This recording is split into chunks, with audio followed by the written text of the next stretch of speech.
Good evening. We will now reconvene the regular meeting of the Lompoc City Council for Tuesday, March 19th, 2024. Madam Clerk, would you please call roll? Councilmember Starbuck. Present. Councilmember Ball. Present. Councilmember Vega. Here. Mayor Pro Tem Gilda Cordova. Here. Mayor Janelle Osborne. Here. Mr. Malave, was there any reportable action from closed session? Mayor, the council received a report from staff on each of the two closed session items on the agenda tonight, and council gave direction, but there was no reportable action. All right, please rise and join me. Pastor Ron for the invocation, followed by the Pledge of Allegiance.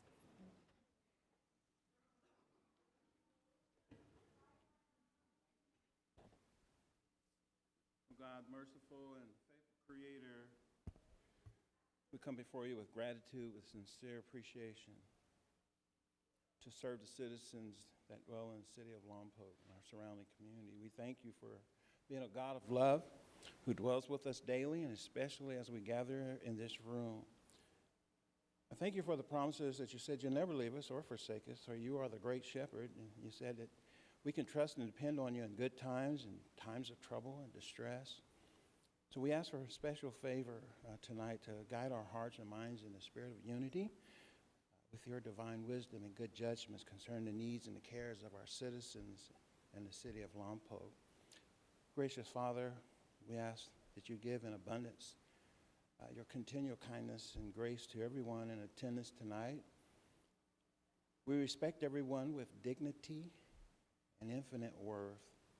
Help us be good citizens, good stewards of your creation, to love our neighbors as yourself. God of creation, you ordain authority and the rule of earth. Therefore, I express heartfelt gratitude for our Lompoc City Council, our Honorable Mayor, and our City Council members.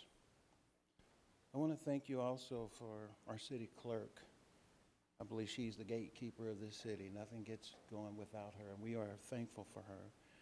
Heavenly Father, I also want to thank you for our Police Chief Martin and Fire Chief Fallon and all our first responders. And may the goodness of our God be upon our city manager, our city attorney, and city staff. I'm appreciative and grateful for the way our leaders serve our Lompoc community. We come together in this room tonight as complex human beings, carrying burdens, carrying joy and hope, trusting that you alone can hold us together, oh God, in your love and peace. Help us to trust you more. In your name, amen. I pledge allegiance to the flag of the United States of America and to the republic for which it stands, one nation, under God, indivisible, with liberty and justice for all.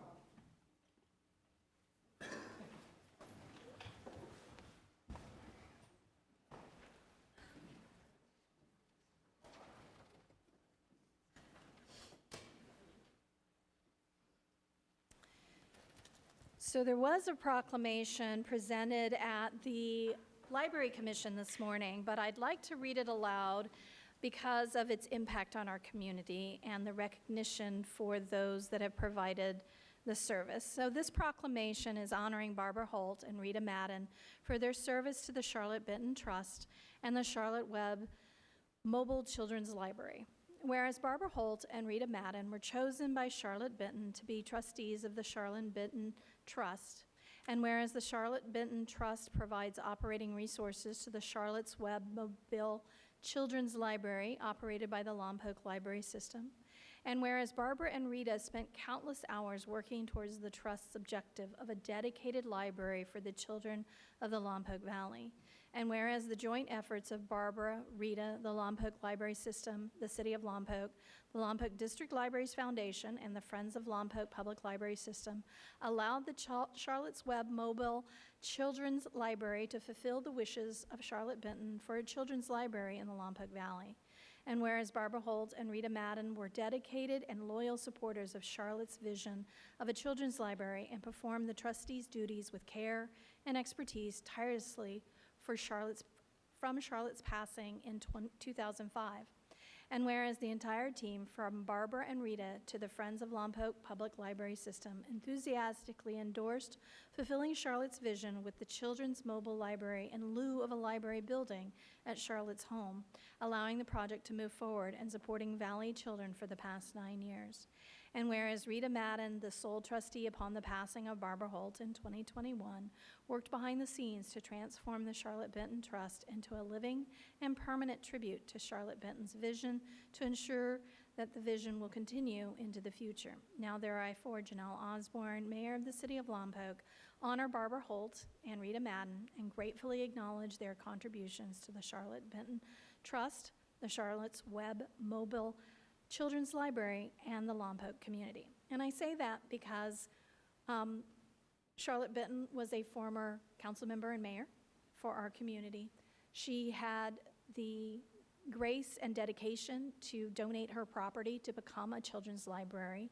But with modern times and modern costs, the trust embraced the idea from the public library system to create a mobile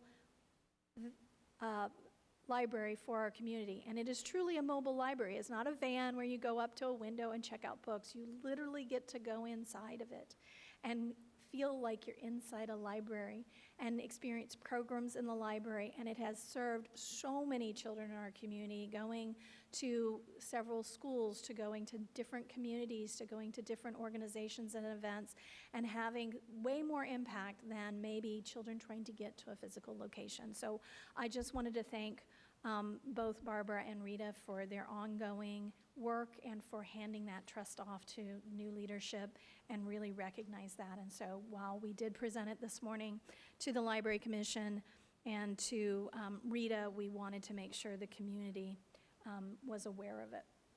All right, the next two proclamations are going to be received by the American Association of University Women Lompoc Vandenberg branch. So if those representatives would like to come up and stand with me, that would be great. We have a proclamation for Women's History Month and for Equal Pay Day.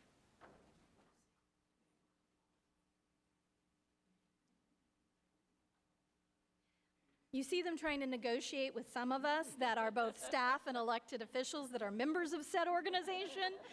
So they're trying to coax this up to show you that it is a nonpartisan organization that is dedication to advancing opportunities for women and children and families. And so it is with great pride that I read these two proclamations.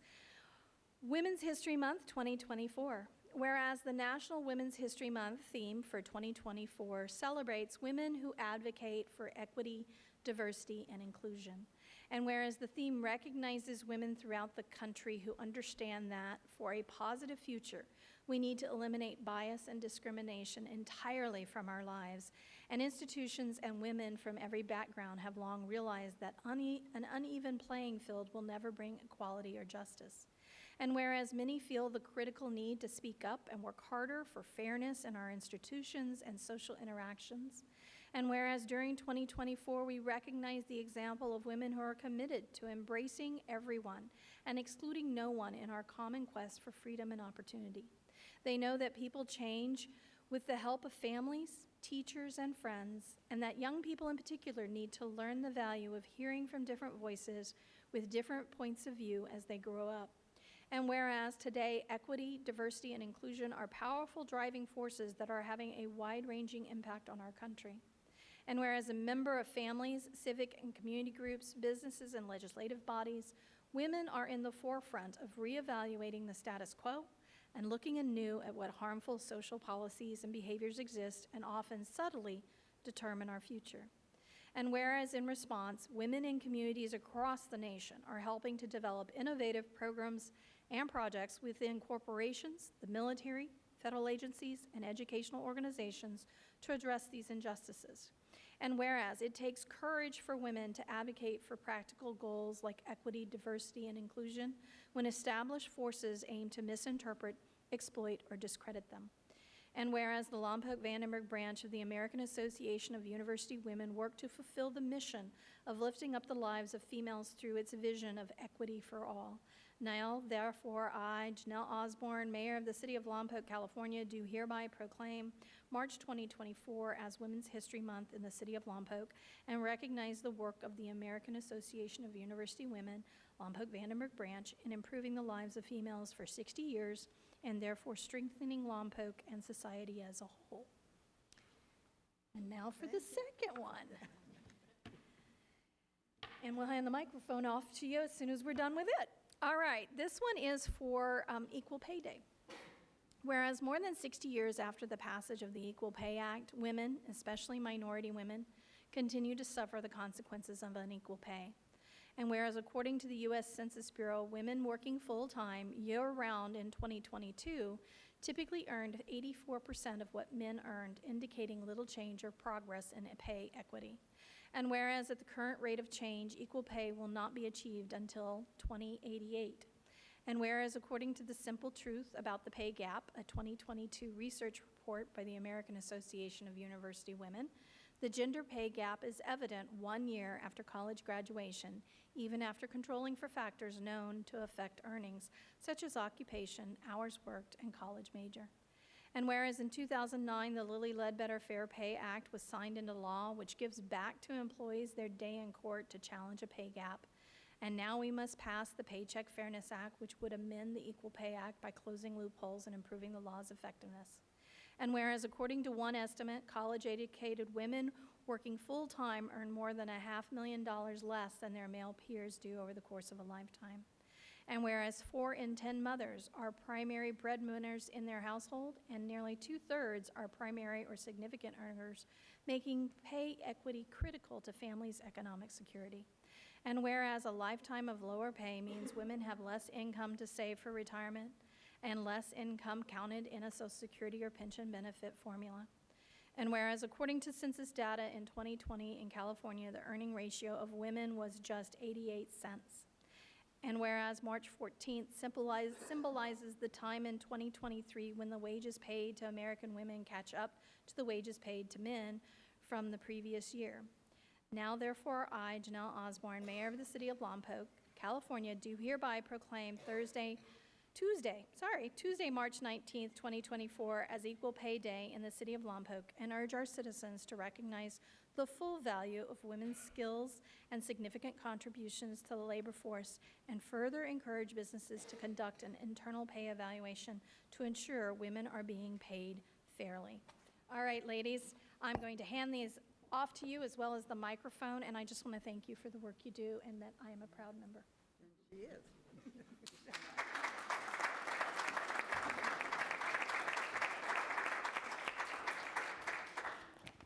Good evening. I'm Lucy Thomas Harrington, and I'm honored to be the president for the 2023-2024 term of the Lompoc Vandenberg branch of the American Association of University Women. And on behalf of myself, our board, and our members, many of whom are behind me here at this podium, I'd like to thank you, Mayor Osborne, Council members Vega, Cordova, Starbuck, and Ball for your work on behalf of our community and for these very important proclamations, Women's History Month and Equal Pay Day. So what is AAUW? Our history is wrapped into Women's History Month. Our organization was founded in 1881 by 5 women who graduated from the University of Syracuse in New York. And at that time, in 1881, it was truly uncommon, almost unheard of, that women would graduate from college. And these 5 women decided it was time to change that. They banded together and decided to work as one to create opportunities for increased education access for women and girls. That's how the organization was founded. The 5 founders went on to be instrumental in the women's suffragette movement that fought for and earned the right for women to vote in 1920. It's not too many generations removed. My grandmother was part of that movement, and other people's moms were part of that movement and other people's great-grandmothers were part of that, not too many generations removed from that notable event. And other impacts on Women History Month by AUW. AUW is a funder of education and research. One of the first awardees was Madame Curie for her work in radium, was awarded a fellowship by AUW's predecessor organization for her research in radium, and went on, as we know, to be the only female, the first female Nobel Prize winner. Today, AUW continues to fund research at the graduate level as one of the largest funders nationally for that work. Today, AUW is a nonpartisan organization open to all genders. So we welcome all genders and in a nonpartisan manner who believe in our vision, which is equity for all. And speaking of equity, going into the equal pay for equal work, our data shows from the pay gender gap reports that we as women earn 84 cents on every dollar that a man earns. And for women of color, it's even more severe. For Black women, it's 64 cents on a dollar, and for Hispanic women, 57 cents on every dollar. That must change. It must change for the good of society. It must change for the good of our economy. It must change. The Paycheck Fairness Act, which Mayor Osborne mentions in the proclamation, is critical in achieving this equity. We can't wait till 2088 to be paid the same and equally as men. The Paycheck Fairness Act sits with the Senate, so we can act. We can act, and we can act for the good of women everywhere. Along those same lines, I know you celebrated, and I celebrated in 2022 when the U.S. national soccer team, the women's national soccer team, fought and finally got agreement from the Federation, Soccer Federation, to get paid what the men got paid. And the world stood and cheered, and America stood and cheered, and that was critically important. And an underpinning of that is the work of Title IX. And Title IX is a federal mandate, federal legislation that protects and prevents discrimination on the basis of sex in educational institutions. And here tonight with us, AEUW, open to all genders, I'd like to recognize the beneficiaries of the work started by AUW and other organizations and advocates over 50 years ago with Title IX. Title IX has enabled women to be full participants in sports. And here tonight, at the back of this room, we've got Claudia Turonis, which is one of a 20% ratio of women athletic directors. At our level, even less of women in color, and she has brought with her our student athletes from Lompoc High. And tell me if I've got it right. We've got swimmers. Stand up if you're on that swim team.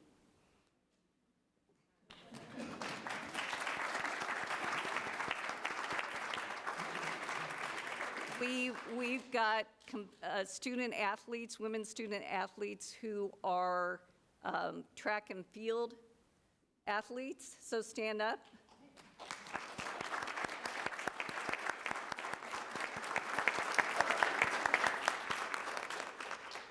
And I believe, do we have any other team? Softball. We have softball. Please stand up.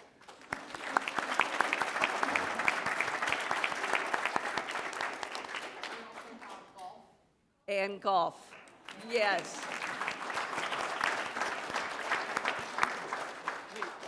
Do you mind if I say Please. Come to the microphone, otherwise at-home audiences won't hear you.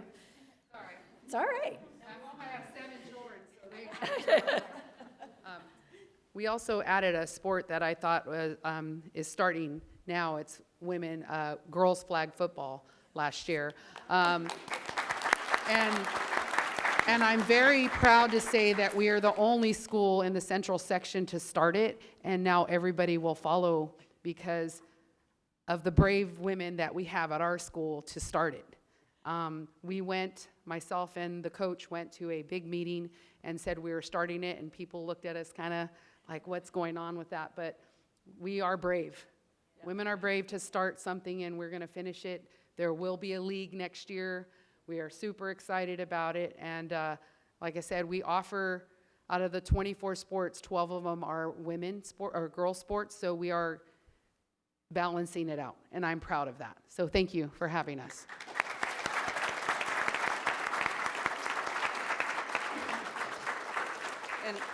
And I know we're going to see these student athletes in many, many, many different ways as they go into their next career. So thank you for your work and your leadership. Thank you. Thank you. And thank you again for your recognition of these very important events.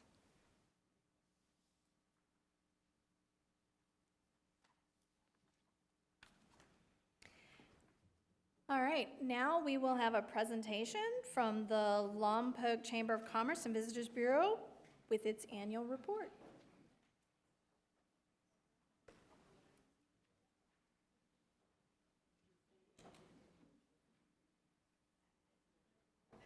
All right. Good evening, Mayor Osborne, council members, and city staff, and community members. For those of you who don't know who I am Davika Stalling.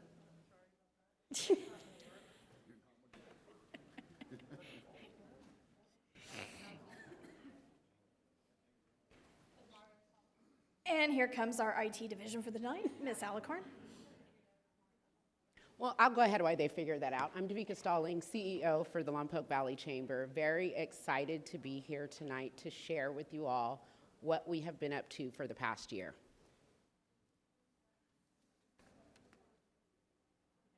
Eventually.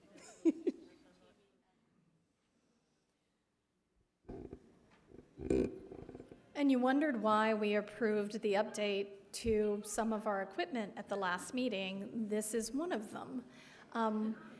We are technology challenged to a certain degree, but we have staff that is, thankfully, has the same TV at home. Makes me sound smart. I'm a little too honest most of the time.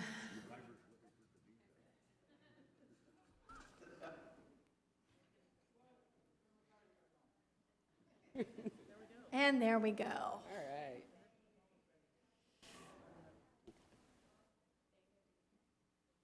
All right. Thank you for your patience.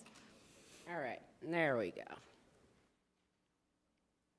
So I will kind of start with the boring stuff first that's not so exciting. Just to give a look into what our day-to-day activities look like, our number of walk-ins per week, annual average is about 371. That's probably a little off just due to the amount of walk-ins that we get when we have launches. I'm sure you guys can imagine how many people we get in on a daily basis when we have launches. Number of calls, about 8 to 10 calls per day. Over the last year, we sent out 57 visitor packets mailed at the direct request of potential visitors, 317 as a result of the California Trips ad, 250 relocation packets distributed to Vandenberg Facebook base, and 13 mailed to potential relocation. 33 information requests sent out via email at the direct request of potential visitors, and our website analytics. So those are, to the very far right, kind of gives you a synopsis of what the numbers represent. And they have gone up within the last year. In February of last year, we updated our website, so that helped a lot. We had a very dated system where you had to know coding in order to do anything. And I am not tech savvy, so we hired someone to create a new website, and it's been a huge helpmate to us in directing people for information on what's going on around town and highlights. Social media. Social media has been our biggest friend over the past year. Through Facebook, we have 63,000 page reaches, 9,937 page visits, and I included the numbers from last year to this year so you can see the increase, which has expanded our reach in getting information out. Same as our Instagram has increased significantly. So this is a list of some of our 2023 community engagement events that are huge staples within the community. February, we start off with Lompoc Restaurant Week to get people to participate in our small, locally owned restaurants around town. State of Vandenberg, which we collaborate with the Santa Maria Chamber of Commerce, and our upcoming State of the City, which will be April 11th for this year. Our favorite is our Summer Old Town Market. Second favorite is our annual Community Awards Banquet, in which we highlight Man and Woman of the Year, as well as Volunteer of the Year, and our small businesses. We put on a scarecrow contest, which we get local businesses to participate by decorating their storefronts, and they get bragging rights for the next year, so it's pretty fun for them to get involved and get creative. We do our Military Affairs Appreciation Barbecue, which we go out to Vandenberg Space Force Base and feed over 550 airmen and women each year, just to show our appreciation for their service. Then we have our Old Town Trick or Treat, which last year we partnered with the support of the City of Lompoc and City Manager Dean Albro in closing down the streets for that event. It has become so big that it just became unsafe to have people. There were so many people to have people in the streets, so we decided to shut down the streets, and it was a huge success. And then we did our Small Business Saturday. Again, that's geared toward our small businesses to encourage people to shop locally. One of our newer events, we're in year 2, is an event which we seek out other community members and organizations within our community, and we sponsor a room at an event that is held for children on base who either have one or more parent deployed and or special needs. And it's a really fun event. It gets people involved, but giving back to those kids who struggle a lot with their parents away. And we just make it a fun time for them. We have crafts, activities, take-home treats, whatever you want to come up with. They give you free range. And then just this past December, we held our first small business mingle jingle, and that was put together by our community, our communications director, Myra Soto, and that was geared towards small businesses extending their hours so that people that commute from out of town could still support their small businesses. Like I said, this is our favorite event of the year. Huge staple in Lompoc. We'll be going into year 3 this year. Last year, we partnered with City of Lompoc to celebrate Lompoc's birthdays. It was a pleasure working with Stacy, Sam, Stephen, Lorene, Dean, and making that a huge event, which extended to a Saturday, which we normally don't do, but it was well attended. And just a good time. Second favorite is our annual Community Awards Banquet. Like I said, that's where we recognize our Man and Woman of the Year and our small businesses within the community. And so that's just a highlight of this past year's winners.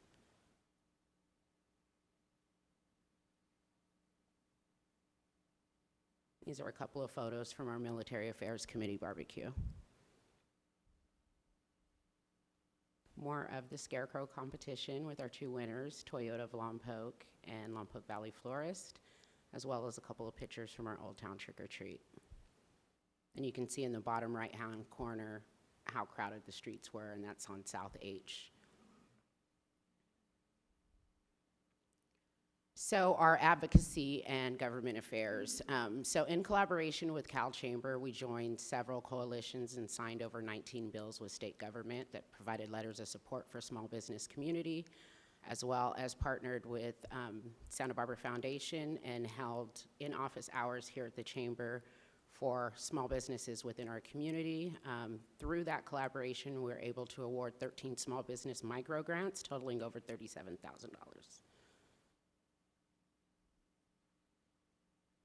So this is our member support and networking, our ribbon cuttings. We held about 12 last year for small business workshops. Those workshops were anywhere from, I think the first one that we did was with EDC, which is the Economic Development Collaborative for Small Businesses. And then we held a series of workshops to teach small businesses how to obtain government contracts. We felt that was very important to leverage our proximity here to Vandenberg Space Force Base, because a lot of people just think construction and all that, but really they do have contracts with small businesses. And so we have a third one coming up soon. And then we held 6 chamber business after hours mixers, which are networking events held by small businesses. And these are some of the pictures from the Vandenberg Space Force Base Operation Kids Christmas.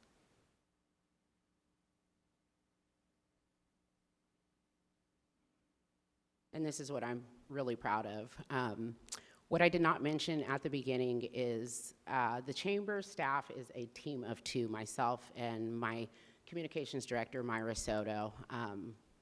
We are small, but we are mighty. Our retention of members since I started 2 years ago has been great. We've seen businesses come back to the chamber who have left, and just last year we had 34 new chamber members.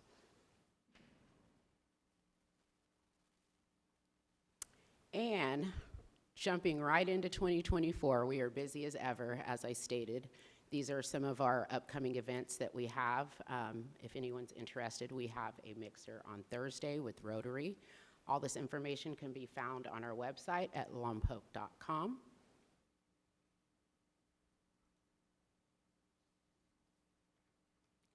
And economic development.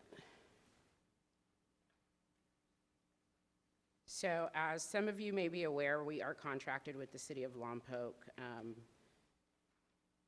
to provide economic development for the city.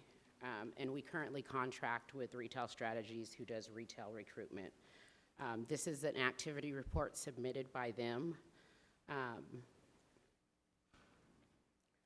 So this document provides a brief overview of Retail Strategies' activity in Lompoc market throughout 2023. It details their continued prospect outreach, conference attendance, ongoing business deals in the pipeline, and current interested retailers.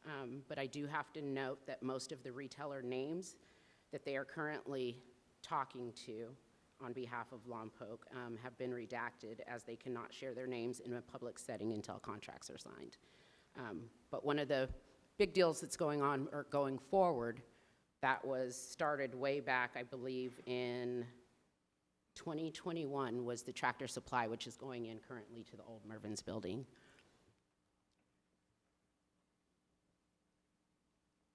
I'm sorry, I need to get my glasses. I tried, but I just didn't.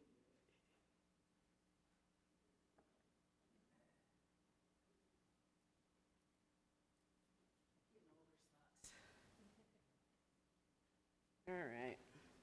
So they reported that their team continues to drive positive interest towards the city of Lompoc.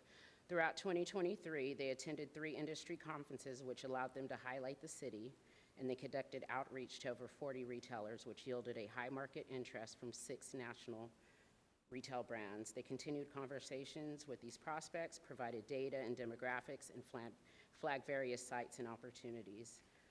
They've listed a couple of interested retailers, simply described as a Mexican quick service restaurant, discount store, burger quick service restaurant, and a franchised hair salon. Their ongoing business is, of course, what I just mentioned was a Tractor Supply, as well as a national coffee chain that they originally flagged the market as a site in 2022.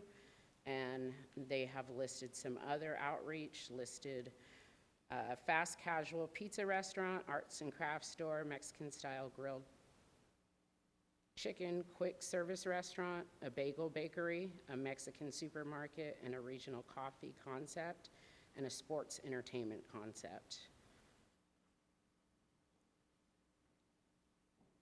In addition to that, with our new contract with City of Lompoc, one of the things that we kind of revamped was our Economic Development Committee. We are currently working on that. We have closed our window for applications to our member businesses as of last month, so hopefully we will have a full committee formed by next month.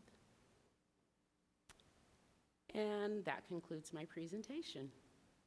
Thank you. Questions, comments, concerns?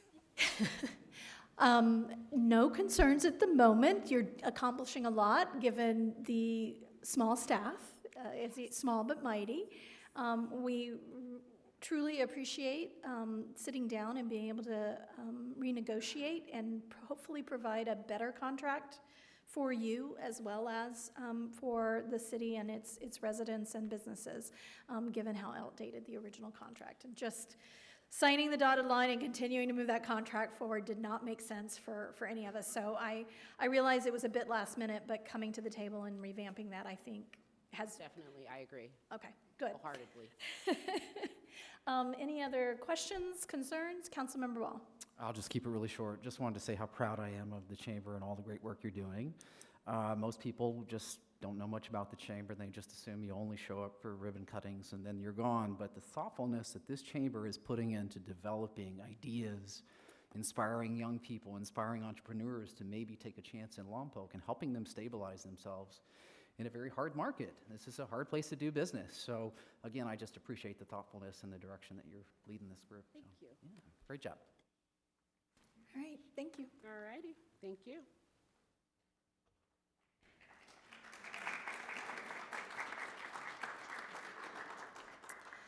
All right, now we'll return to the agenda, and I would say don't turn the TV off in case, all right. That would just be my technical advice on that one. We will now turn to the city manager report. Mr. Albro. I'm going to try something different. We're going to do a presentation this time. I'm pretty excited about this first one. This is the second one we were awarded. We got almost $1.3 million for Pioneer Park. This was $728,000 from the federal appropriations that was approved, that went through Carvajal's office for the computer-aided dispatch and record system. I think the exciting thing about the CAD RMS system is it'll help the officers process reports much faster. They'll be able to do reports in the vehicles. That'll get them in the community more, and we'll be able to respond faster. So I'm pretty excited about this tool that our police force will be given, and we look forward. We thank Carbajal for his support. We'll be starting the second annual Peeps Diorama Contest at the library. We'll take entries until March 22nd. I wanted to say welcome to these 4 new firefighters. This will be fully staffed at the fire department now. Nicholas Cannon, Catherine Kotsky, Aiden Rhodes, and Lucas White. I want to welcome them. I know we got some great leadership at the fire department, and I know they're going to do great. I also want to take a moment to recognize Lieutenant Arias for making captain. Chip, I know you're going to do a great job, and I'm really proud of you. We will be having the mother-son luau registration opening up. That'll be on Friday, May 10th, and Saturday the 11th, and you can register through that at the Parks and Recs Department. I think I mentioned this, but I'll mention it again. We'll be doing an Easter egg hunt March 30th at the River Park. I think they had different age categories if you wanted to. It's 3 and younger will be at 10, 4 to 5 will be 10:15, 6 to 8 will be 10:30, and 9 to 12 will be 10:45. I want to take a moment to acknowledge our Parks and Rec Department. They got an award for Parks Make Life Better Healthy Play Initiative, recognized from the California Parks and Rec Society. Thank you, Mario, and I'm trying to blank for a second there. Sorry, Christy and their team. That lady, that girl right That's here. why we have their photos, just in case. But thank you guys. You guys did a great job. And also the game time, they were able to find grants and get half of that granted. So that was exciting to have that in that park, and it looks great. So thank you. Sorry, Christy.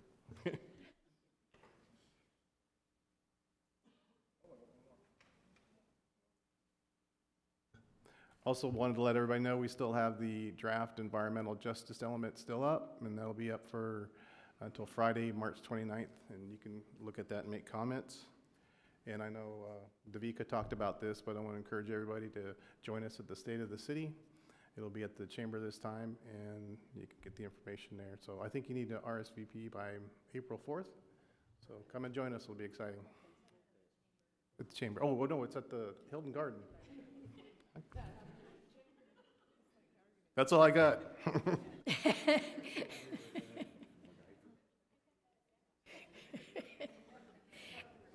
All right, any questions for our city manager? All right, well, you're getting a break tonight. No questions from us. How's that? Phew. All right. We will now move on to consent calendar. If you would like to speak on items 1 through 3, you are welcome to come to the podium, or you may call in at 805-875-8201, 805-875-8201. While we wait to see if anyone rises or calls in for public comment on consent calendar of 3 minutes, I will read the process into the record. All items listed under consent calendar are considered to be routine and will be enacted after one motion in the form listed below. There will be no separate discussion of these items unless good cause is shown prior to the council vote.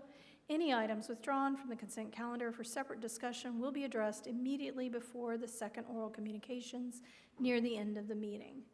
Seeing no one rise and no one call in, I will bring it back to council. Are there any questions or items to pull? Councilmember Starbuck. Questions on item 3. All right. 2. I'm going to look at the chiefs on this one. Regional dispatch compatible with this? Radio? Yeah. I thought you were like the radio expert.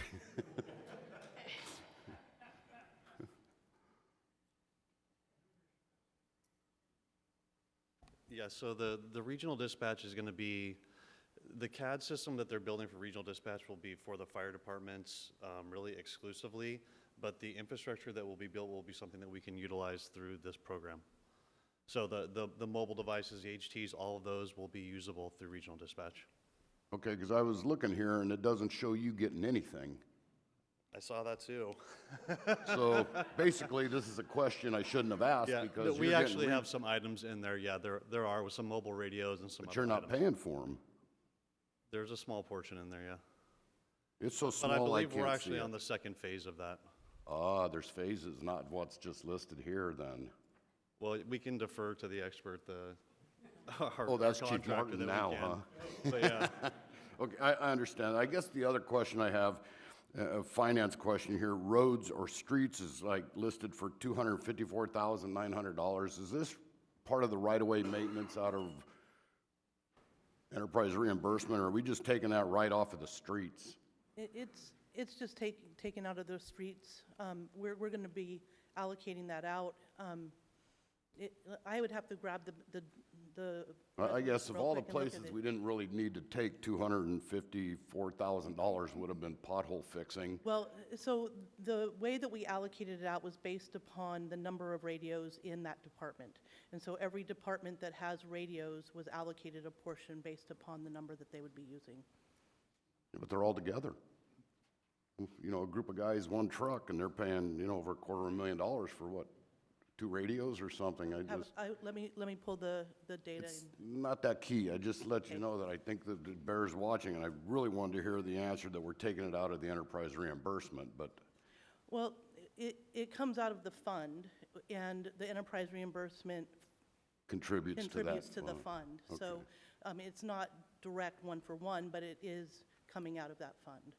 Got it. Well, that, I appreciate that. And, you know, Chief, I really do hope you get your radios on the second phase of this. Thank you. Just for you, if you will, Another thing that we submitted to Carb Hall's office was the 2025, and part of that was a repeater, some more radios, and also a mobile command center. So we are trying to fund some of those other items, but we just ran out of money, so. Councilmember Ball. So I'm going to be really quick. Just a quick question, just for context. Anyone who sees this, this is a pretty good sum of money. This is radios for the entire city. Dean, I'm going to put this on you. Can you describe how long we let this city fall behind in its radio program? Don't quote me on the exact number of years, but it's close to 30 years, and we've been piecing things together, and it's well overdue. And it'll be a great tool for them. It'll be encrypted. It's a way better system. I'm really excited that we won't be hearing about our city staff going on eBay to find parts for radios that are no longer in production, and us spending staff time just trying to keep up with old technology. So this is a very important step forward. I'm very happy to see this happen. I also want to, they are present. I want to thank the winning bidders on this, E.F. Johnson. They are a local company. They're based in Santa Maria, and so having local service, being able to respond when we have technical issues or service needs is really important to us. So again, it's important that the money is staying as local as we could get it, but also how that impacts our ability to respond and have the ongoing service to it. So I want to thank them. They are here in the audience, and I do want to thank them for that support. And I do know that there is some additional benefits coming to our school districts in partnership with this. So we will announce that later on when it is complete. But I just want to thank you for that contribution. Any other questions or comments before I entertain a motion? Seeing none, let's entertain a motion. Councilmember Ball. I'll make a motion to accept consent calendar. Second. And Councilmember Cordova seconds. Let's vote. And that passes 5-0. All right. Now we are to a long-awaited presentation for some long-awaited equipment that much of our community has been asking for. But until we got the radios, we really couldn't, as you heard, pivot to have this modern technology as well as some of the equipment that needed to go with it. So Chief Martin is here from our police department to show you and us the new body cameras. They are here. They are here. You can, thank you. You can see it on my chest right now. It's not on. But I wanted to show everybody what it looks like. This is great technology. The officers are wearing them right now. They're 720p, so we have the ability to go to 1080p, but that's a tremendous amount of storage, and we wanted to see how this works first. So I am going to show you a little video. One of our officers was out a few nights ago, and unfortunately somebody received a parking citation. But it's a good video to show because you get to see the clarity of the video. But you know, one big part of this, it was never about the technology. It was really about having the personnel in place to manage the Public Records Act requests and the redaction that's required by the police department when we release video. The council was grateful and helped us finance that, and with the city staff, we were able to get the money to put it all together. What I would like people to pay attention to when you watch this video,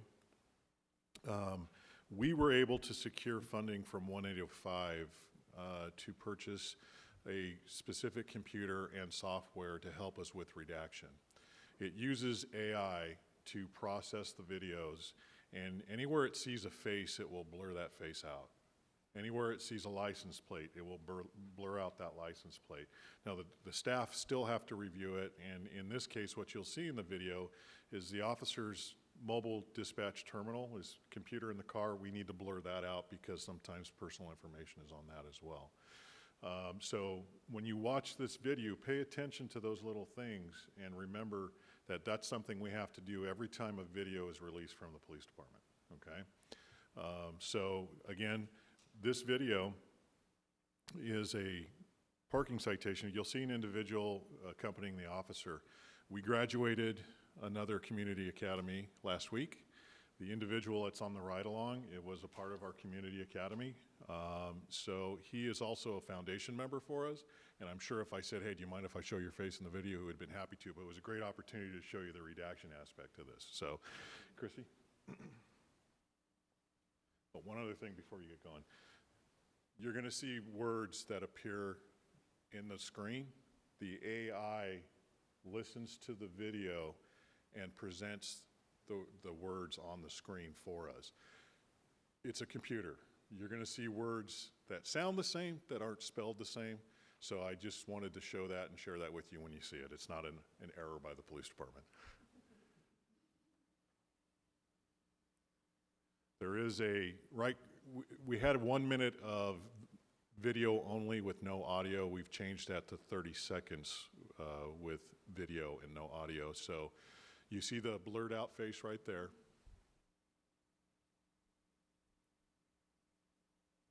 And again, with the donation from 1805, we were able to get the software, the computer, and the training associated with the software to be able to do this. It significantly speeds up our ability to process videos. The audio will click in here in a second.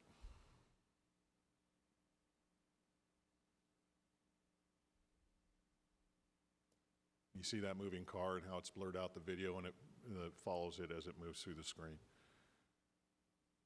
Now, again, 720p at night. You saw the screen there was blurred out. So you can see, you're going to hear the video come on now, the audio.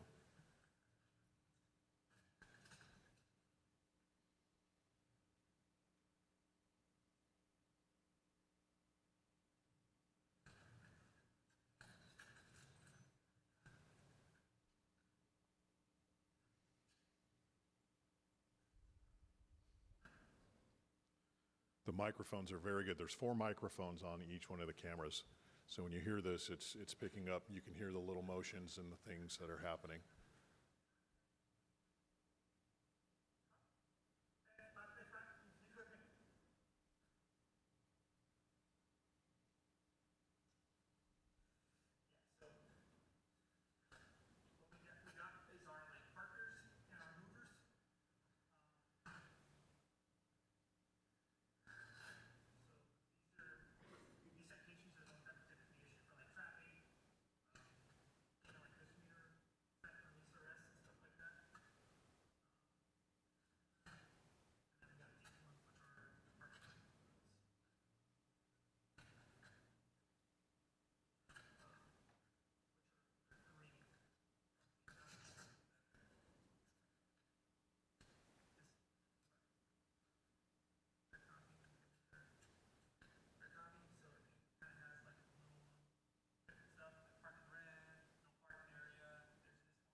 This is a great video just to show you. It goes on for another couple minutes, but I just wanted to show the council, the public, what it looks like.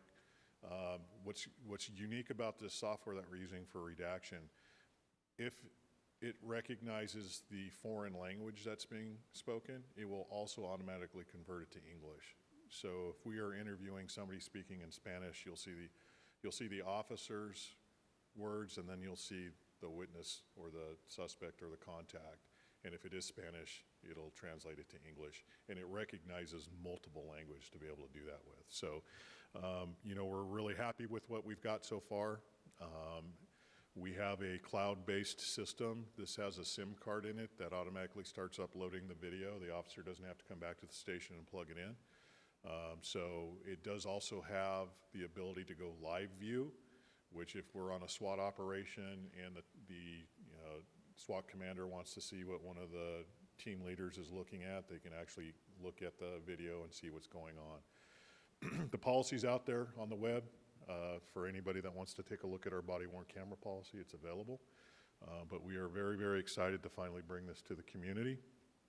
The officers have been wanting it for some time, and thanks to the council and the staff here in the city, we're finally able to do that. So thank you. Any questions? Councilmember Starbuck. Does this tie in with our dash cams? So yes, so the dash cams and the body cams, we're replacing all the dash cams, and they're in the process of doing that right now. So what'll happen is when the officers come on duty, they'll take their cameras and they'll hold it close to the dash cam, and it'll sync with their car camera. So what you see is the officer's name, and it'll be both on the dash cams and the body cams. So And the redaction works the also. redaction works on all of it. Councilmember Ball. I just want to say this is, I'm so excited that this is finally, we've been waiting for some time. I know some people in the community have been pushing for over a decade to try to get this technology. I think this is obviously beneficial in many different contexts. There's, from the community side, there's trust in the police department. I think this will add to that. But also from the police department side, there have been many cases where we just didn't have the proof, but we felt like we were in the right about something, and it's good to have that clarity. It's our job to get to the truth as much as we can. I think this will add transparency to us as a department and hopefully build trust in the community. So thank you for making this happen. No, it was a team effort, so thank you. I also want to thank 1805 for the grants and for approving this, because we had all been concerned about the amount of staff time and costs of doing the redactions. And so to know that you have this additional tool, that it was through a grant, through an organization designed to support our local public safety organizations, is huge. So if you know anyone with 1805, please thank them on behalf of our community for that additional support, meaning our officers are able to stay in the field longer now with that additional support. I don't have any other All right. questions. Well, thank you. All right. Now is your chance for oral communications on any item related to the city. You are welcome to come forward. You have 3 minutes, or you may call in at 805-875-8201. 3 minutes, 805-875-8201, or podium for 3 minutes. Madam Mayor, Council, Chief Police, I want to start by commending Chief Martin for coming to the council and pushing for these body cameras, for getting the authorization. This is something that I first brought up to Councilman Ball 3 years ago. 3 years ago when he was first elected, and we began to have meetings together and talking about community needs. So this is an amazing leap forward in trust between the community and law enforcement. Let's get more trust. How can we do that? There are countless unsolved homicides in this community. Countless. Cases that have run cold. Cases where there are no leads. It is time to reinvestigate these cases. Talk to witnesses again. Bring some closure to families that have lost loved ones. Bring some justice to this community so that people aren't living in fear of what may be around the corner, what may be lurking in the shadows, because a murderer on the streets in this community is not very comforting to know. My wife should not have to go outside with a baseball bat to protect herself if she feels she needs to. She should not have to. She shouldn't have to feel like she needs to protect herself when she wants to smoke a little cannabis outside on the street, because she can't use where we live, and it helps her with her medical conditions. So I think reopening some homicide cases will bring a lot of closure to families that have been here for generations, for decades, probably longer than some of these sitting council people. And it'll bring some rest to the community.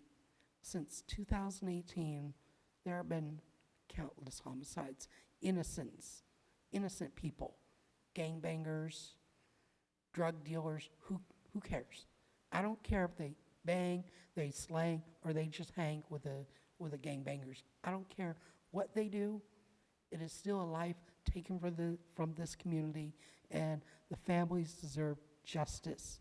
Because if there is no justice, there is no peace. And we need peace in this community. Thank you.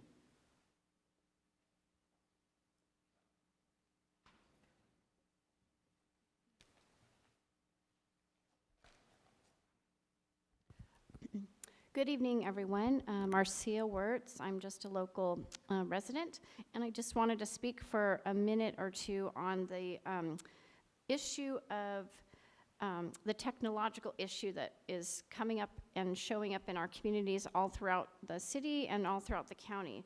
And that's the towers, like the cell towers. We're seeing more cell towers and the 5G. So according to Mark Steele, who is a former developer of weapons, he's a weapons expert. Basically, 5G is a weapons system. That's his input. And also, it's something that it is a concern that everyone in the community should at least be aware of, because the towers do emit radiation, microwave radiation, which is harmful to humans and animals and basically all living things. And regarding 5G, which specifically, it was developed for battlefield purposes and has no safe role in our towns, cities, or counties and countries, in any country, anywhere in the world. So I implore people to look further into these matters, especially city, people in city positions of city holding local offices and county offices, because the decisions made there are affecting everyone with these towers that are going up, and they can see them all around town in public places as well as on private properties as well. So I do encourage people in the public to just look further into these matters. Some websites that people can get more information from, for example, are wifidangers.com, 5gdangers.com, saveusnow.org.uk is another one. And for example, I've just printed out a couple of just articles just for information on the physical health harms, like miscarriage rates triple for women with top radiation exposures, exposure to electromagnetic fields and suicide among electric utility workers, a nested case control study, and microwaves and Alzheimer's disease. For example, these are just all found on some of the websites I've mentioned. So thank you very much, everyone. Have a nice evening.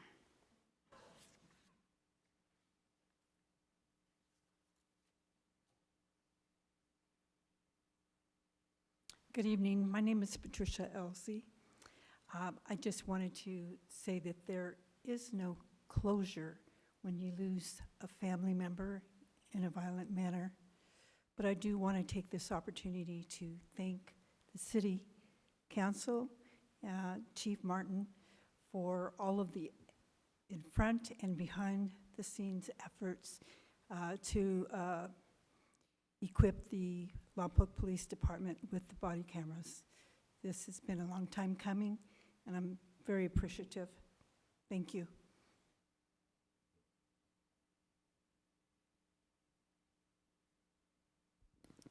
Good evening, City Council members. I'd like to also piggyback off her and say thank you so much for the body cams and Captain Martin. And I know our community will feel a little safer, and Jeremy, it will help build trust. So thank you so much. It was a long time coming, but we appreciate you so much.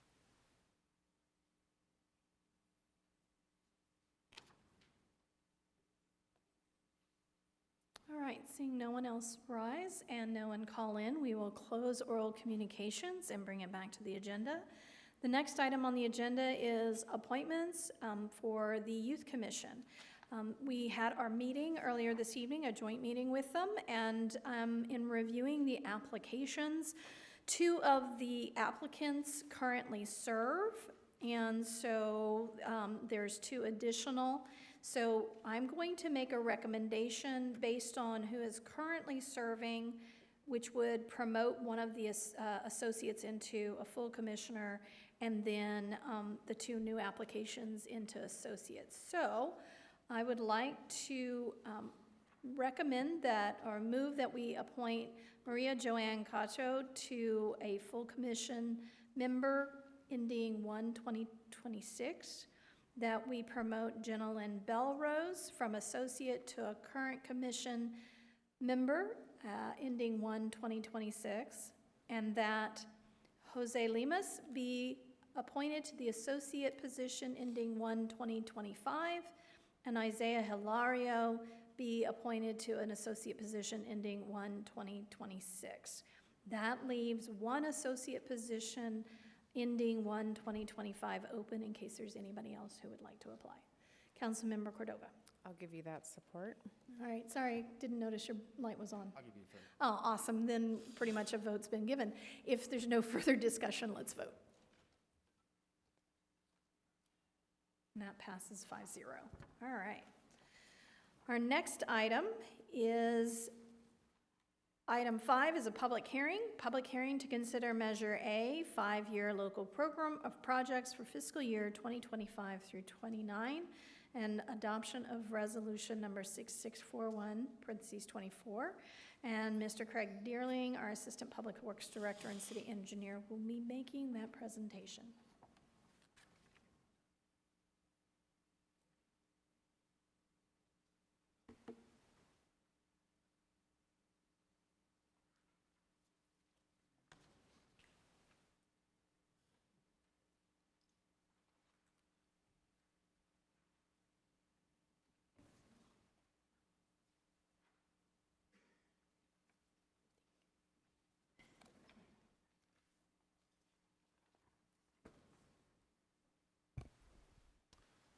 Good evening. Thank you all for considering this process we need to do every year in order to get our Measure A fund allocation.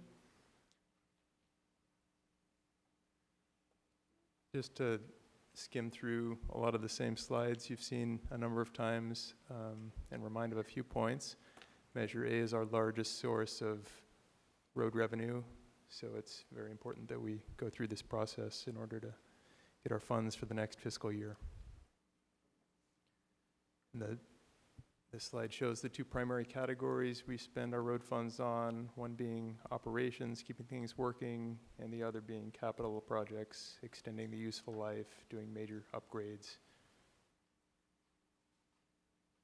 So operations don't extend the useful life generally, but they're necessary to keep things functioning.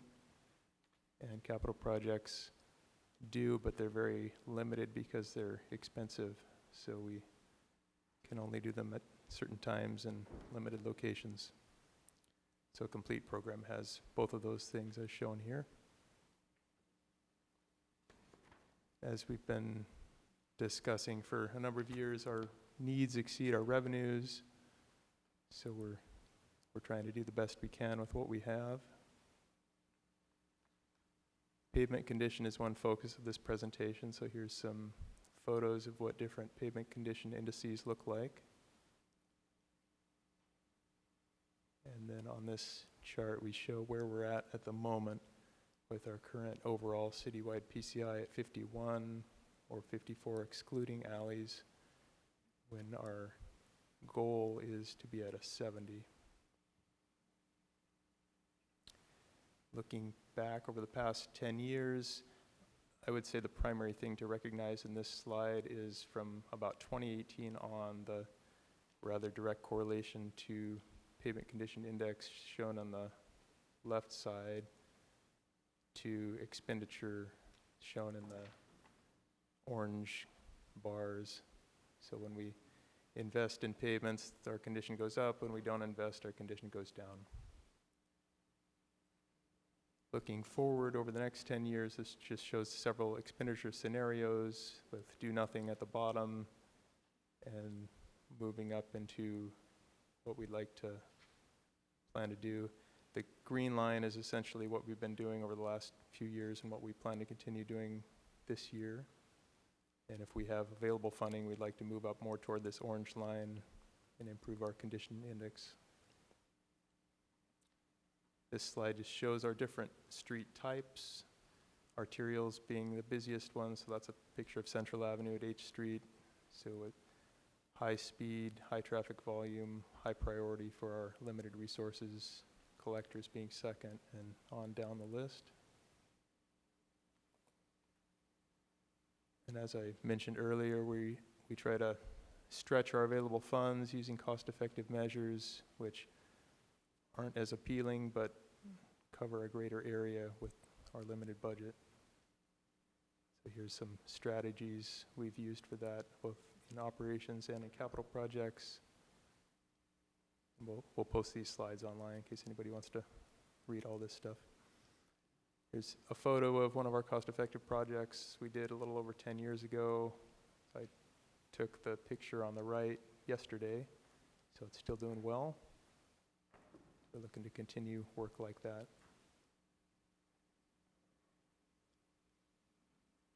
This just summarizes our operational cost and what's available for capital projects, which is shown numerically in a table coming up. So basically what that slide is saying is shown on this big table here. This coming year we forecast needing about 5.3 million to run operations and having 2 million or so of that fiscal year's budget available for capital projects. This table also shows in these yellow rows capital projects that are budgeted with existing funds, and then the next white row beneath unfunded needs for those capital projects.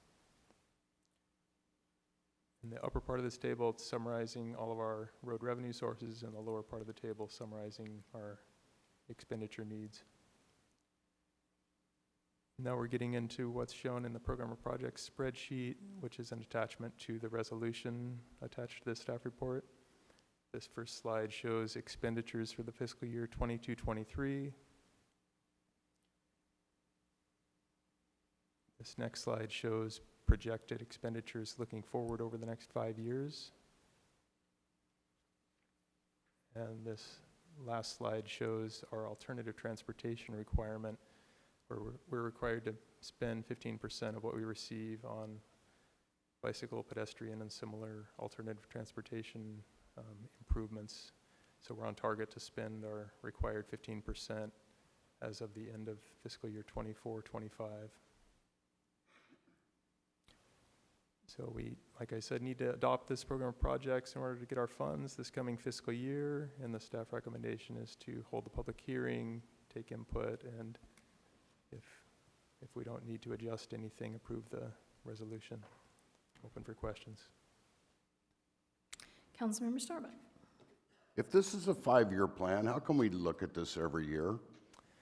That's a measure requirement, yeah. Sorry. So we should do like 6 years and we could take a year off, huh? Yeah, right. Good call. Okay. I'm just trying to make less work for you, Craig. It's pretty exciting listening to this. Yeah, thank you. The other question I have here is, your page 9 here, street revenue and needs. City discretionary right-of-way maintenance funds, we're gonna increase by 150. Gosh, I guess this is coming out of the enterprises again, because this is once again the enterprise reimbursement, correct? Yes, so let's see. Do we know which enterprises are gonna pay for this? Well, I believe all enterprises are charged to some extent. I don't So have if the it was details. solid waste, we should see an improvement in our alleys, huh? Yes, alleys are, yeah, one of the areas We of include improvement. the alleys with the share that solid waste pays out of their reimbursement? Well, yeah, so the funds are pooled into our improvement projects, and the improvement projects improve both alleys as well as streets. I'm just curious. I got a thing for enterprise reimbursement tonight. Yeah. We do try and prioritize the alleys for solid waste, yeah. Except in my neighborhood where we have no alleys, so in some cases, it does need to be the streets. So. I think, for me, I mean, I serve on SB CAG, I understand Measure A, I understand that we have to revisit this, we have to approve it, we have to submit it so that Santa Barbara County area governments that collects Measure A funds will release our funds to us, that they meet the requirements that Measure A, that we all voted for, put in place, and it's one of the sole additional funds that we receive outside of what little left of tax dollars go into the general fund for streets, which is very small, so this is very important dollars to us. I think for the public's education, I think going back to slide 12, which is the needs and use of each street category, is really important. Unfortunately, because of the lack of funds, Measure A often is utilized to maintain those arterials and make sure it stays up to standard. So often we will see comments and get asked at the grocery store, the gas station, why aren't we repairing the roads? And this is one of the reasons. We don't have a huge amount of money. It is funded through our sales tax, our property tax, and our hotel tax. That all goes into the general fund. 70% of that goes to public safety, then to Parks and Rec and the library, and streets ends up lowest on that list. And then within that, we get these additional Measure A funds that we all voted Measure A in, and we get a portion of it and we pay that tax, but when it comes to the city, because of our needs, a lot of it ends up being focused on the arterials, and then the others, as we have funds available to us, like the alleys through some enterprise reimbursement fees that we collect in order to do some of those things. And so I only go back to that simply because it's an opportunity to educate our community on what the limitations are when it comes to trying to pave the streets. And I know that the one that bothers us the most is the one we back out of our driveway every day into and hit the pothole on the way out of the neighborhood. So this is one of the reasons that we say limited funds, and as a result, we do our best to fill those potholes. The city website has a page in the streets division that you can fill out that you have an issue, and they will respond to it as quickly as possible to at least fill in the pothole issue. So don't hesitate to utilize that. All right, I'm done with the education moment, and I will pass it back to anybody on council who has additional questions. Councilmember Ball. So real quick, just for some context, and if you give me rough numbers, no pressure. This is totally okay. But remind us as a city, your job is to pave streets or alleys. How many miles of streets or alleys do we have to take care of in Lompoc? Lane miles, it's about 273, and centerline miles, about 130. Okay. So repeat that again. So centerline miles, just miles of road and alleys, 130. But lane miles, like say the street has 4 lanes, so each lane you're counting, lane miles is 273. So imagine that if we had one lane going through Lompoc, just one lane, we have 270 miles that we have to take care of for paving. And what we're learning here, again, we learn this every year, is that Measure A is the tax we all pay into, and it is barely giving us maybe 50 to 65% of what we need for our roads. So maybe a future discussion on how to make up the gap, that'd be an interesting discussion. Could you go back to slide 11 real quick? And the reason I want to bring this one up is because we keep doing the green one and we have no options for the other ones, but I hope this council sometime can figure out maybe where we head up. Before I bring up some things, I'm curious about the last 2 years of crazy rains. We went from no water in any lakes and all the lakes are full. That had a big impact on our streets too. Can you talk about impacts of crazy storms over the last 2 years on the quality of our streets? Sure, yeah.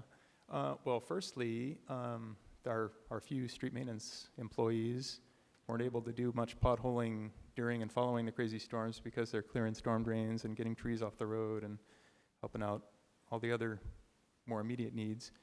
And then once things finally get cleaned up, they can get back to potholing. And yes, you're right, the water dramatically accelerates the pavement deterioration. So potholes blossom all over the place after those rains. I don't want to put words in your mouth, but do you feel sometimes when the rain shows up like this that you are chasing your tail to try to go stay ahead of the curve on potholes? Oh, absolutely. Yeah, the guys are busy all year trying to catch up. For 270 lane miles, how many people do we have in streets to work on these issues? 7. 7. 200, no, wow, it's a lot. So the reason I want to bring up this slide is because we keep doing the green, and we're going to stay status quo, but if the rain keeps coming on a regular basis, that number is going to probably drop a little bit.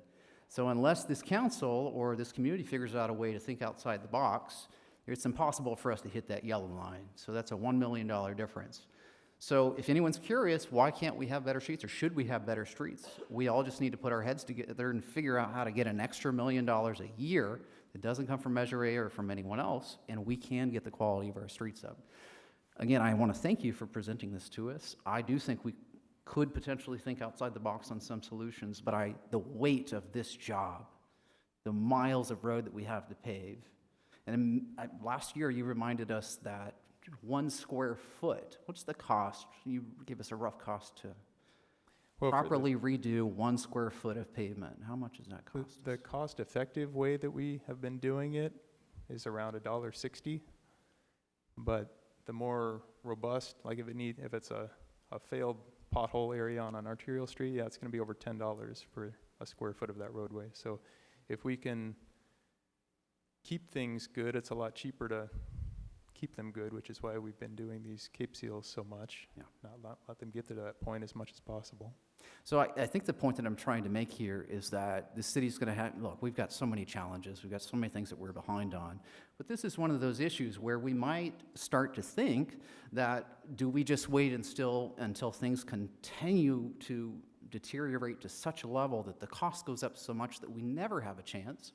Or at some point, do we say, no, we want to have better streets and we need to get ahead of the cost curve on maintenance, so it's worth it for us to invest a little bit more potentially. I know that's an awkward subject because no one wants to talk about costs, but if we want to have better streets, I just want folks to realize it's going to cost us some money and there's a lot of work to do.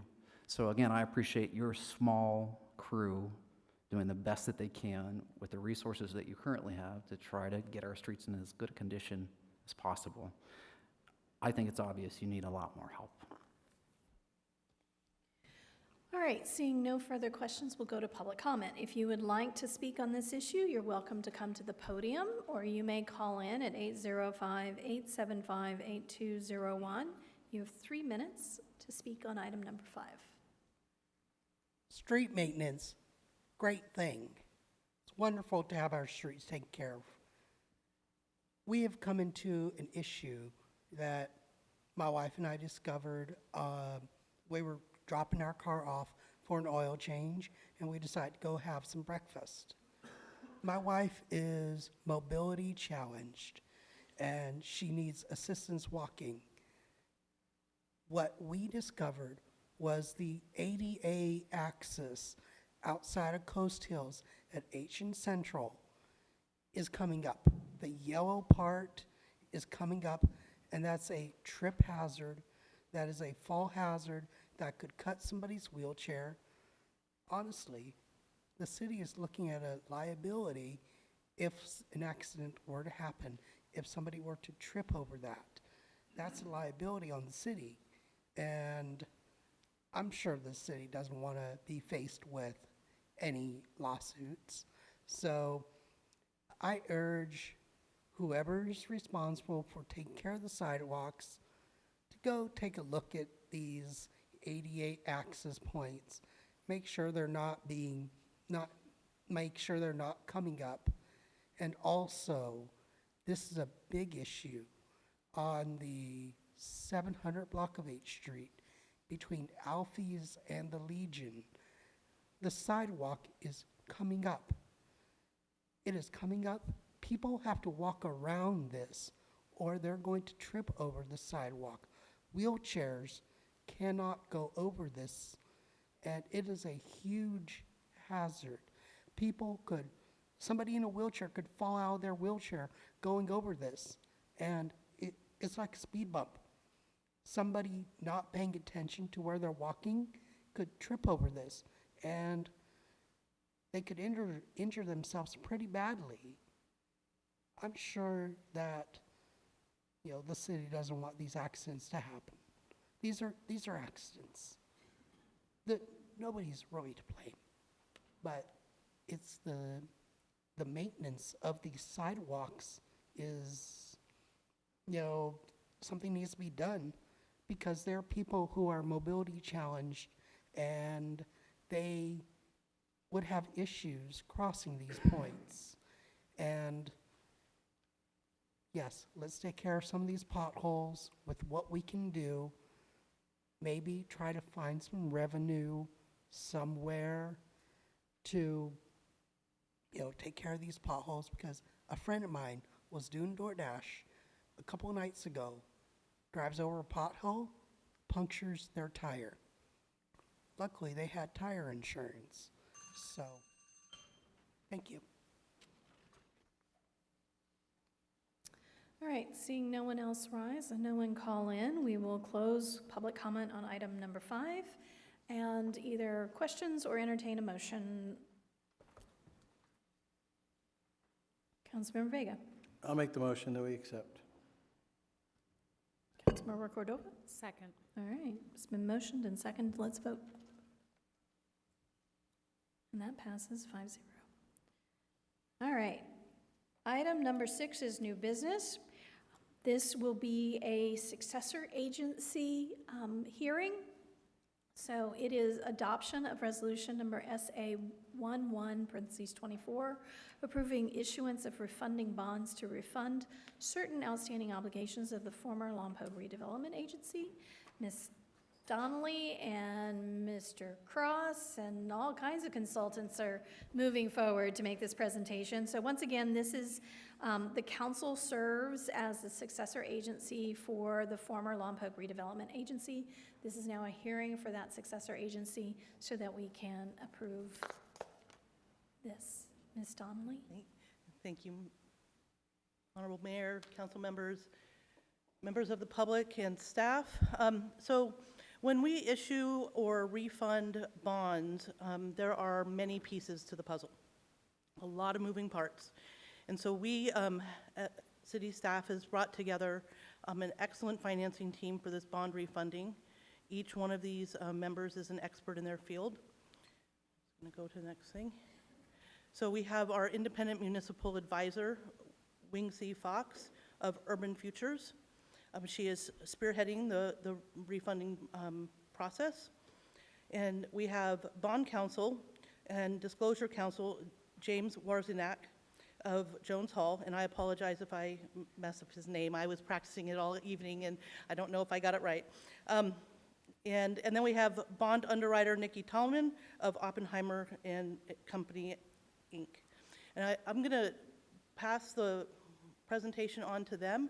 They are the experts, and they're going to walk you through what we are proposing for this refunding. Wing C. Thank you, Director Donnelly. Good evening, Mayor. Good evening, members of the City Council. Good evening to the public. My name is Wing C. Fox, and it's a pleasure to serve the city and the agency and work with the staff on this refinancing. And we are specifically talking about one bond issuance, the 2010 tax allocation bonds that the former redevelopment agency issued, and the successor agency is planning to refund for debt service savings.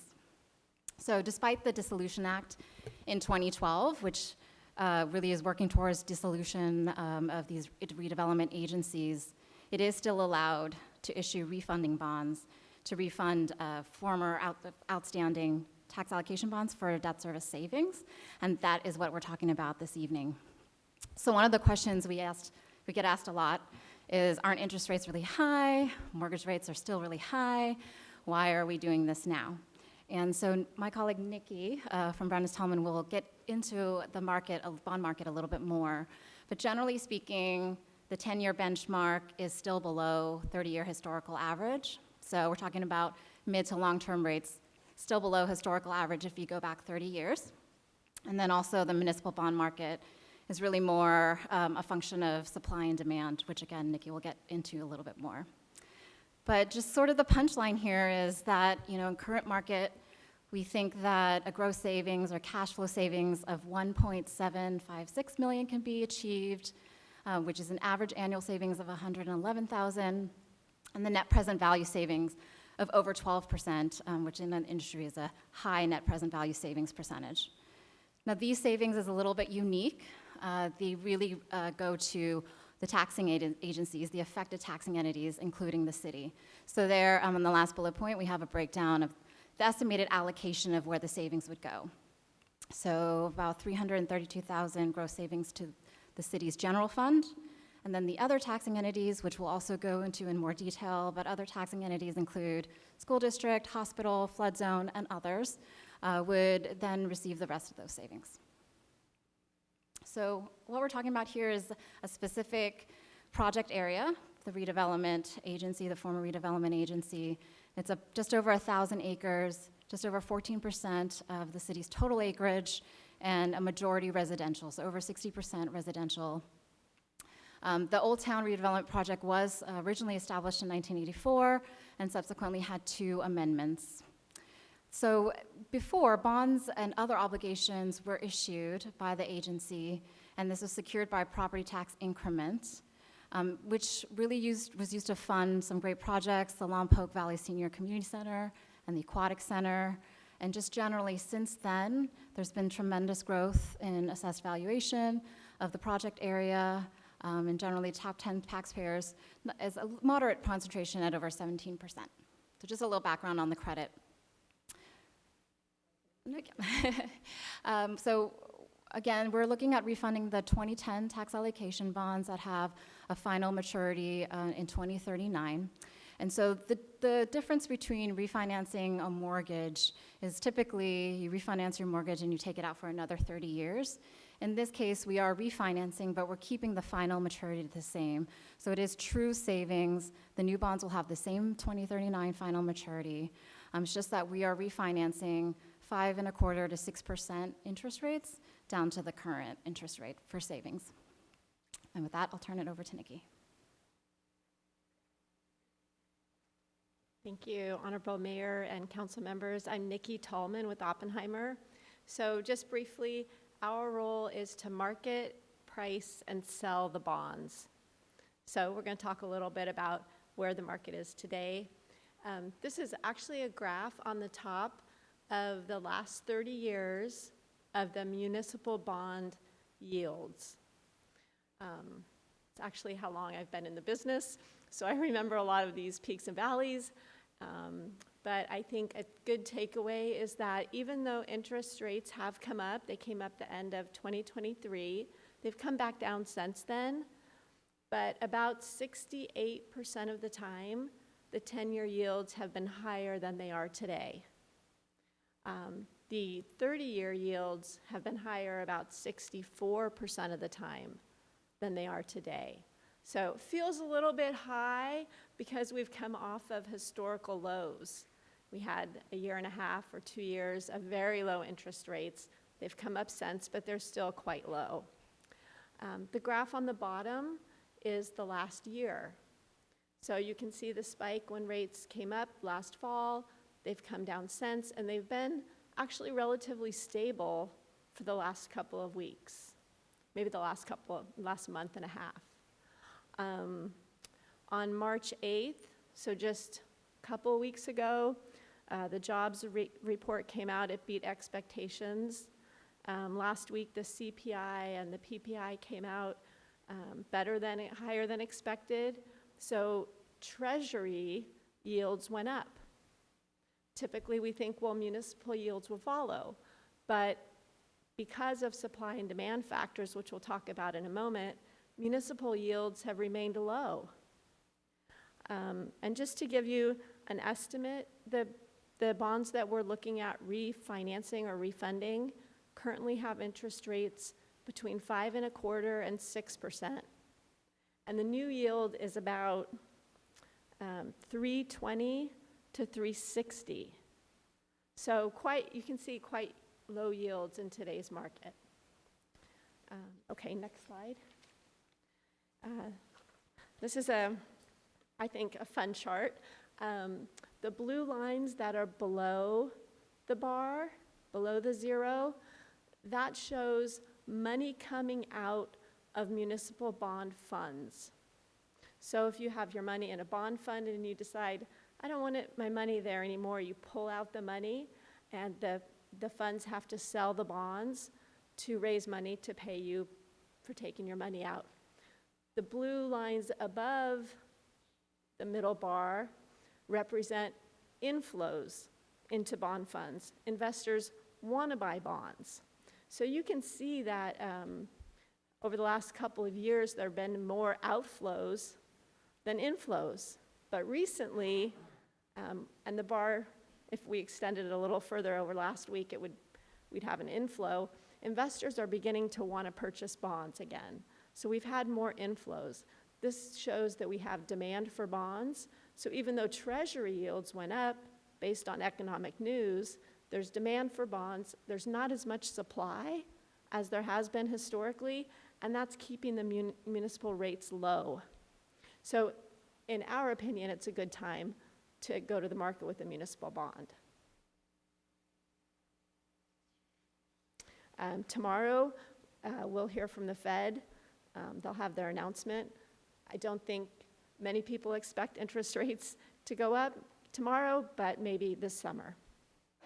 Or to be cut, I'm sorry. I was to going be to say, cut. yeah, to be cut, yeah. See if you're paying attention. I think they're going to stabilize them right. with a cut in the summer, Cut in hopefully. the summer, exactly. And here's a chart of the refunding results. Because of the differential in interest rate, rates are coming down. A refunding produces over $1.7 million of savings. And the savings are for the community. The Lompoc Hospital District participates. The school district is a big beneficiary of the savings. The community college receives savings, as does the city. The total economic annual average savings are about $112,000. So pretty good savings per year. The net present value savings are about $769,000. That's about 12.6%. And to put that in perspective, in the industry, if you can achieve 3 to 5% NPV savings, it's a great idea to do the refunding. And we're at about 12.6. The savings to the successor agency, the city's general fund, it's about $332,000. And on an average annual basis, I think that's about $30,000. Yeah.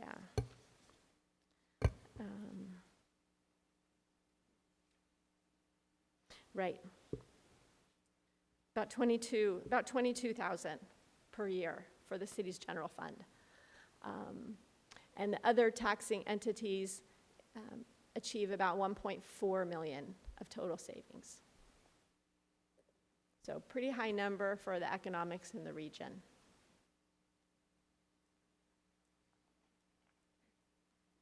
So as you can tell, Nikki and I and James, we really love this stuff. We love municipal bonds. We happened to be on the same flight this morning.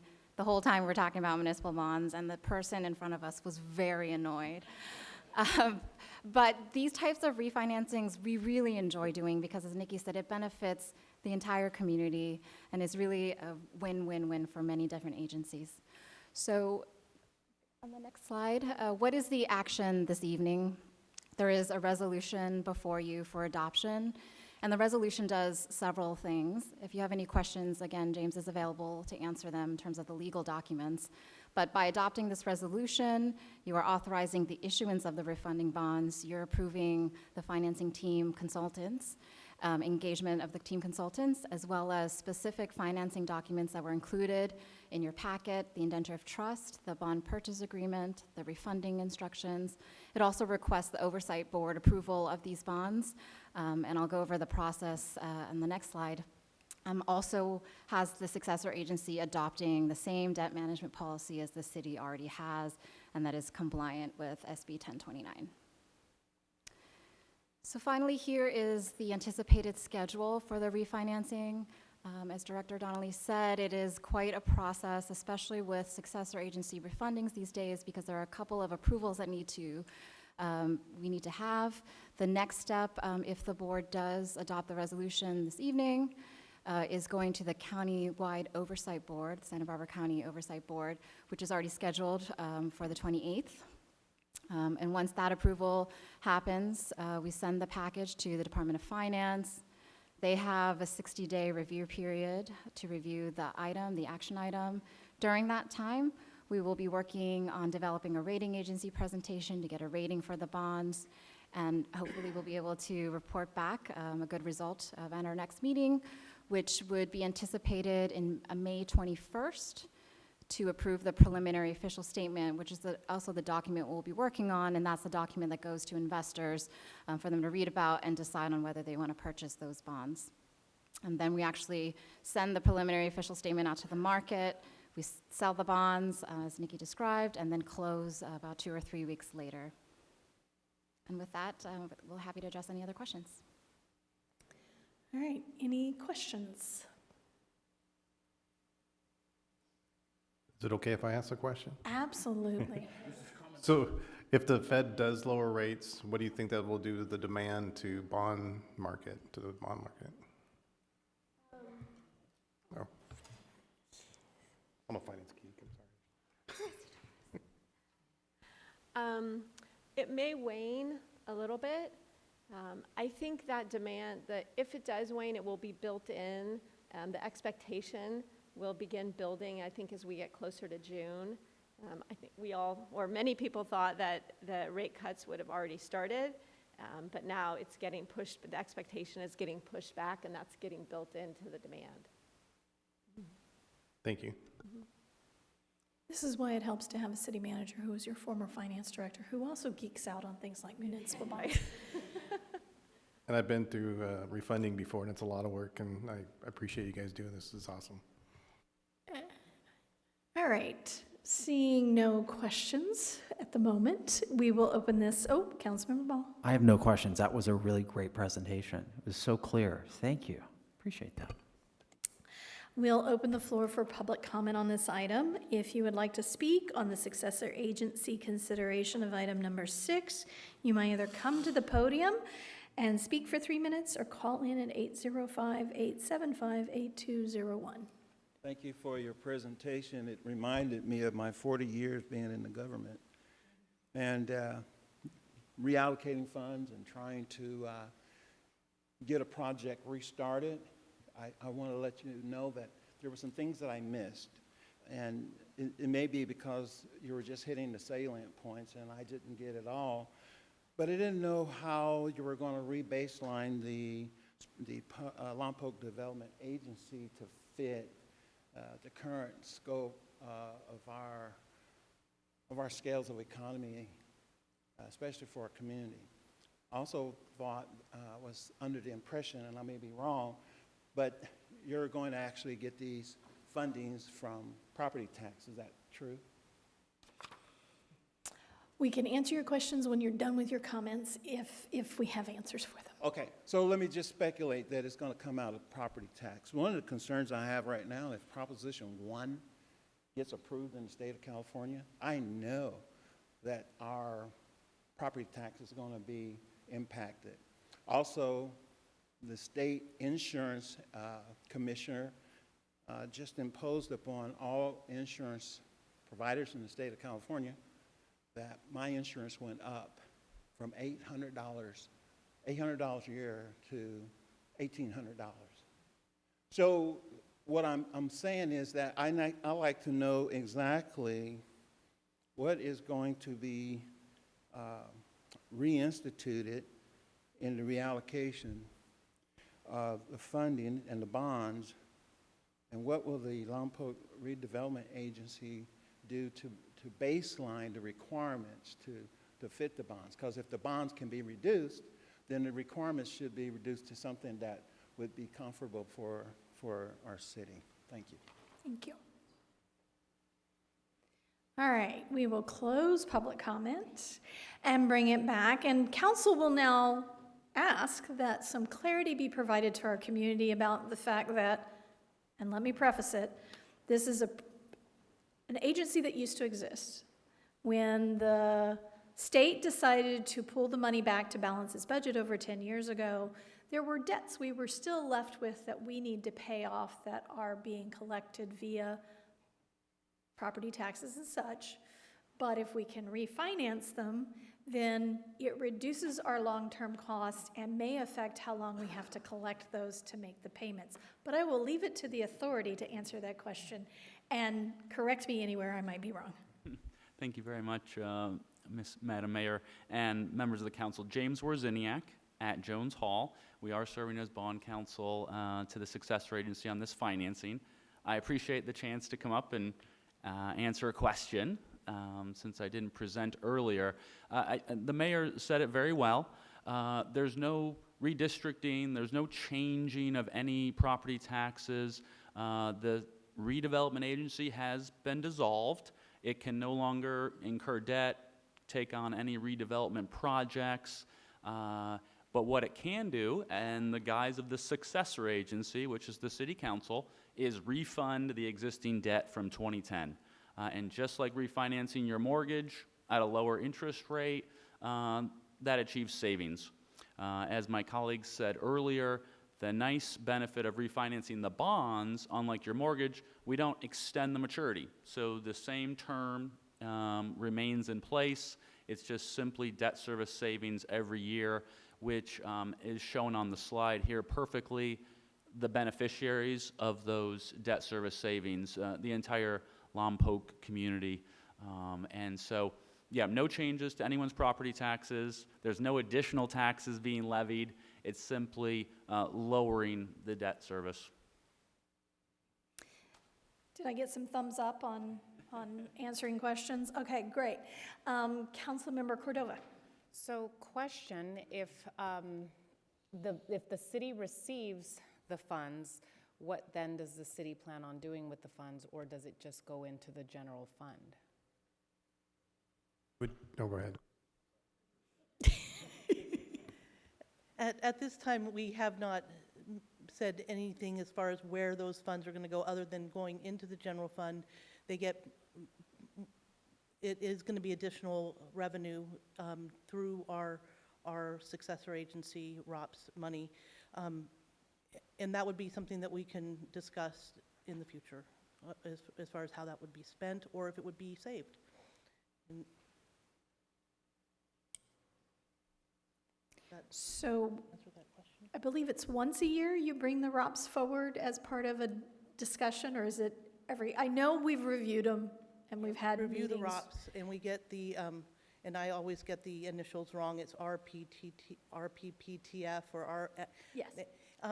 We get those funds. I believe it's twice a year, and so we bring the paperwork to you for review once a year. Right. So we do get to see it. It does come back to us. You get to see it. It gets put into the general fund. We just have not, at this time, identified any additional appropriations or anything like that at this time. That would be something that once this refunding has come through and we're able to see what those additional funds are, we can evaluate it at that time. Any more questions? Councilmember Vega. Yeah, I'll make a motion that we adopt the resolution number SA 11, parentheses 24. Councilmember Ball. I'll second. All right, did all questions get answered? Seeing no additional questions, let's vote. And that passes 5-0. All right, did we have any written communications this evening, Madam Clerk? No, ma'am. All right. Now is your chance for your final oral communication of the evening. If you would like to speak, you now have 2 minutes. You may come to the podium or you may call in at 805-875-8201, 805-875-8201.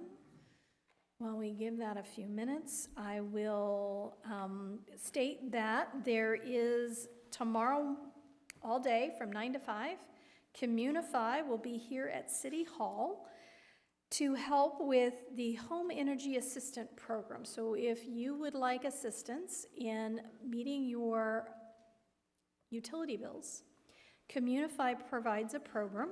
It's called the HEAP, Home Energy Assistant Program. They will be physically on site here at City Hall, and you are welcome to come down and meet with them and go through the process and see if you can get some assistance. Seeing no one rise and no one call in for final oral communications, we'll bring it back to council.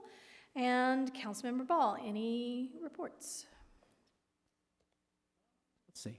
I had the opportunity to attend the promotion ceremony for Captain Arias. That was very exciting. The room was packed.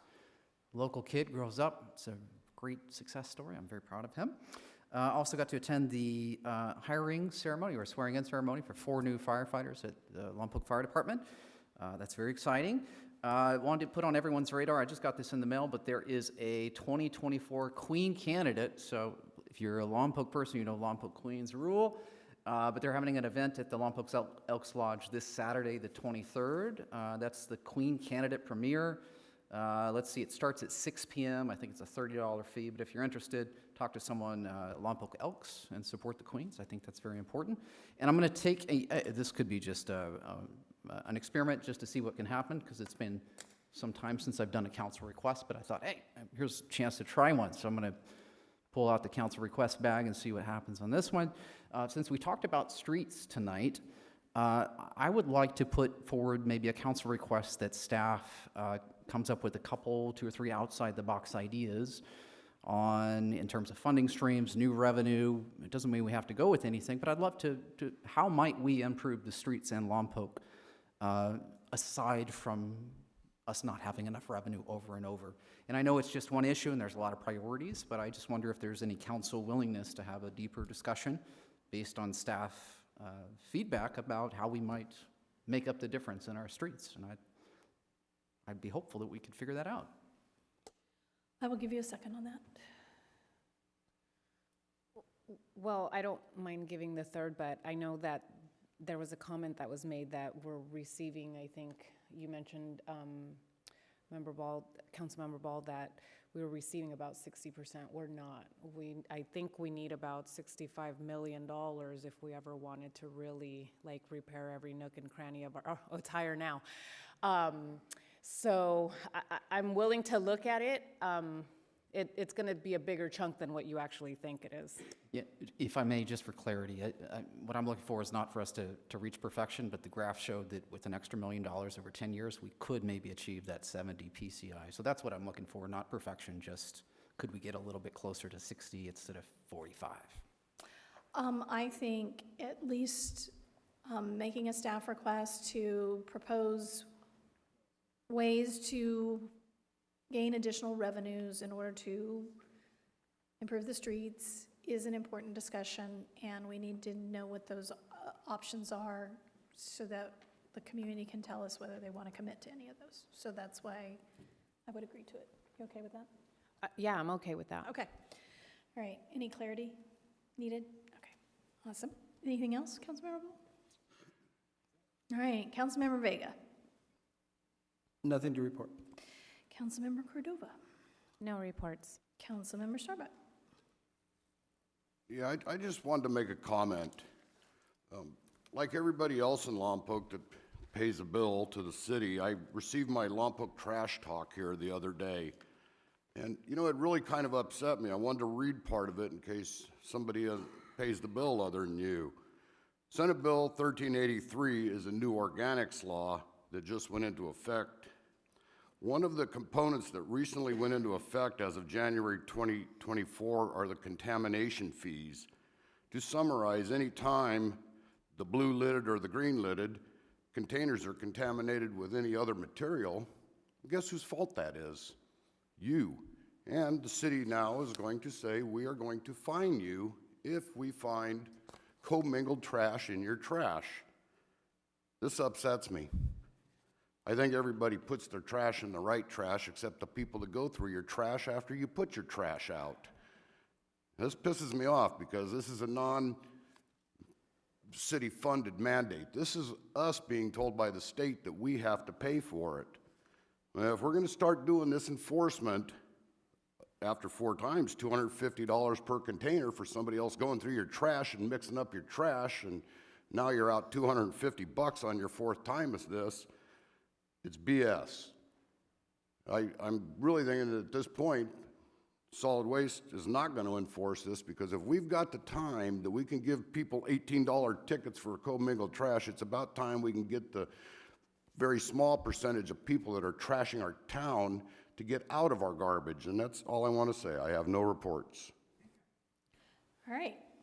I attended the local area formation committee meeting that I am appointed to. I also attended the promotion ceremony for Captain Arias, and I want to congratulate him. And he is an example to our community of growing up here, going to work here, and achieving a status within your community that is contributing to improving it. So thank you.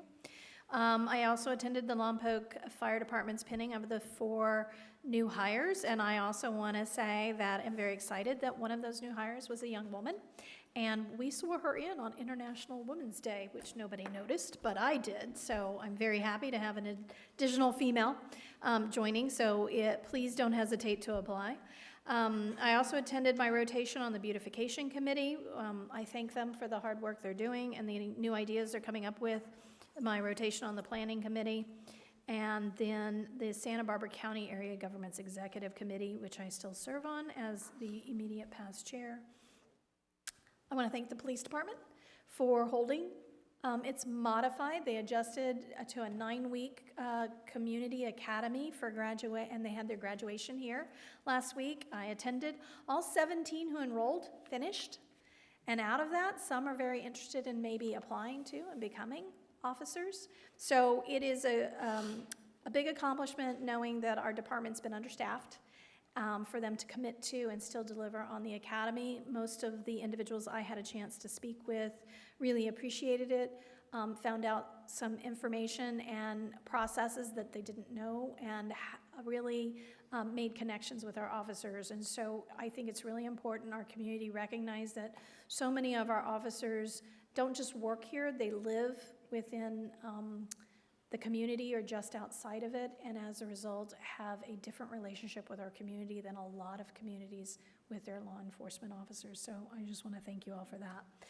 There is going to be a C4 block party on Sunday, the 24th at Pioneer Park from 2 to 5 p.m. And the city has the Parks and Rec lifeguard training is happening April 13th and 14th and the 20th and the 21st. And if you're hired within 30 days of receiving your certification through the city, your fee is reimbursed. And there's also a spring break dance camp April 1st through April 3rd. If you're interested in either of those and registering, you can go to cityoflompoc.com/recreation. This is the end of our meeting, so we'll adjourn the Lompoc City Council until the next regular meeting at 6:30 p.m. on April 2nd.